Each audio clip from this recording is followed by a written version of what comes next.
अस्सलाम वालेकुम। आज हम लोग पढ़ेंगे class 7 chemistry lesson 3 oxygen and carbon dioxide part 2। इससे पहले पार्ट 1 किए थे, आज करेंगे part 2 page 27। The first topic is rusting of iron. Rusting of iron is a very common phenomenon. It is a process of oxidation in which iron reacts slowly with oxygen in air in the presence of moisture. Due to this, a red brown substance iron oxide is formed. This is very important. यानी कि rusting क्या है, एक बहुत common सा process है। ये वो प्रोसेस है जिसमें ऑक्सीडेशन होता है जब आयरन रिएक्ट करता है ऑक्सीजन से, यानी कि iron will get reacted with oxygen in the presence of air. इसकी वजह से क्या होगा, एक रेड ब्राउन सब्सटेंस जिसका नाम है आयरन ऑक्साइड। तो रस्ट इज आयरन ऑक्साइड और ये डिपॉजिट होता है on the layer of iron substance. जितने भी आयरन सब्सटेंस है उस पर ये आयरन ऑक्साइड डिपॉजिट हो जाता है। क्या कंडीशन हो सकता है रस्टिंग का?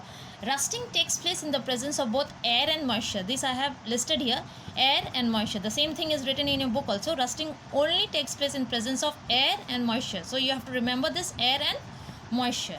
Next topic is in page number 28, factors which increases the rate of rusting. Rusting से कैसे रस्टिंग इंक्रीज होगा? कुछ फैक्टर्स यहाँ पे आपके बुक में दिया हुआ था है, 2 फैक्टर्स आर गिवन, जिसकी वजह से क्या होगा, रस्टिंग इंक्रीज होगा.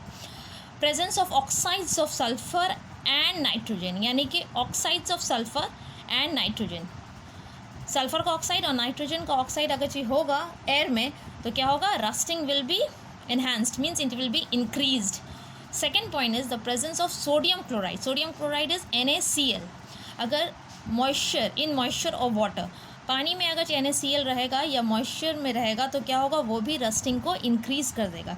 यही वजह है कि iron rust faster in sea water. यही कारण है, यही वजह है कि आयरन जल्दी रस्ट लग जाता है उसको सी वाटर में as compare to ordinary water. Because उसमें क्या होता है, सी वाटर में रस्टिंग टेक्स इंक्रीजेज फास्टर. क्या क्या चीज़ है जिससे हम लोग रस्टिंग होने से बचा सकते हैं? That is the prevention of rusting. तो prevention of rusting is done by non metallic and metallic coating. तो क्या होगा, अगर आयरन सब्सटेंस पे हम लोग कोटिंग करेंगे नॉन मेटेलिक का या मेटेलिक का, तो क्या होगा, रस्टिंग को हम लोग आयरन सब्सटेंस को रस्ट होने से बचा सकते हैं हम लोग. प्रिवेंशन ऑफ रस्टिंग, यानी कि नॉन मेटेलिक और मेटेलिक कोटिंग अगर आयरन सब्सटेंस में करते हैं तो हम लोग रस्टिंग होने से बचा सकते हैं. सबसे पहले what is given in your book is non metallic coating. Different ways of followed for non metallic coating. Number 1 is iron parts of vehicles. गाड़ी के जो जितने सारे आयरन पार्ट्स होते हैं या मशीन का या बिल्डिंग का, उसको हम लोग पेंट करते हैं रेड लेड से ताकि वो रस्ट ना हो. Next point is oil paint is applied on those doors and windows which are made from iron and are already coated with red lead. यानी कि ऑयल पेंट हम लोग अप्लाई करते हैं वो डोर्स और विंडो पे जो बना हुआ है आयरन से. इससे क्या होगा, डोर्स और विंडोज़ में रस्ट नहीं लगेगा. Third point is steel pipeline. Steel pipeline को हम लोग कवर करते हैं प्लास्टिक कोटिंग से. टूल्स और machine parts are coated with a thin protective layer of oil और ग्रीस. टूल्स को या मशीन पार्ट को हम लोग कोट करते हैं ऑयल से या फिर ग्रीस से ताकि हम लोग का रस्ट ना लगे मशीन पार्ट्स में. Next one is enamel of iron और steel with silicates is use to coat cooking appliances. Cooking appliances को हम लोग किससे कोट करते हैं, एनामल्स ऑफ आयरन और स्टील से, जिसमें सिलिकेट भी होता है, जिसकी वजह से क्या होता है, जितने सारे कुकिंग अप्लायंस है उसमें जंग नहीं लगता है, यानी कि रस्ट नहीं होता है.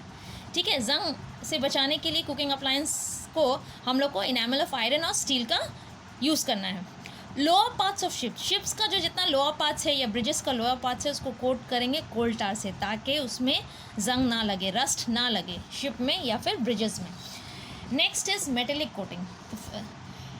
The previous one was non metallic and this one is metallic coating. तो मेटेलिक कोटिंग इंक्लूड करता है, these terms are very important, that is galvanization, tinning, aluminium plating, alloy formation. These are given in your book. So one by one we will go through all these terms. What is galvanization? Galvanization is used for iron sheets from which roofs, buckets etc. are made. In this method the iron sheets are coated with zinc. देखो, galvanisation एक ऐसा method है जिसमें iron sheet को हम लोग coat करेंगे zinc से, यानी कि Zn से, उसको डिप करके मोल्टन जिंक में, यानी कि this is the iron sheets को कोट करेंगे जिंक से. This method is known as galvanization. तो you have to learn the definition of this. Next is iron sheets from which food container में are made are coated with a layer of tin. यानी कि this is known as tinning. It's not given but this is tinning. The process is tinning. Tinning में क्या होता है, iron sheet को हम लोग कोट करते हैं टिन से, यानी कि आयरन शीट को कोट करेंगे टिन से, उसमें डुबा के। Next is bridges and furnitures. Bridges furniture को पेंट करेंगे एल्यूमिनियम से ताकि वो प्रोटेक्ट कर सके रस्टिंग से।